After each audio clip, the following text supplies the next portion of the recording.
মৃত্যু একটি গভীর ও অবিচ্ছেদ্য বিষয়। জীবনের প্রতি মানুষের দৃষ্টিভঙ্গি এবং মৃত্যুকে দেখার চোখ একে অপরকে স্পষ্টভাবে প্রতিফলিত করে।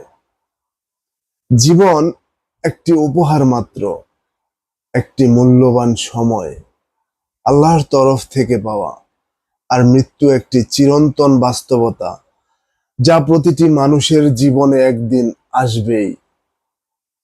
তবে জীবন ও মৃত্যুর মধ্যে যে সম্পর্ক রয়েছে তা শুধুমাত্র শারীরিক মৃত্যু নয়, বরং আত্মিক পরিপূর্ণতা, উদ্দেশ্য এবং পরবর্তী জীবনের পথ নির্ধারণে অত্যন্ত গুরুত্বপূর্ণ বিষয়। মৃত্যু সবার জন্যই অবধারিত। একদিন সবাইকে এই পৃথিবীর মায়া ছেড়ে চলে যেতেই হবে।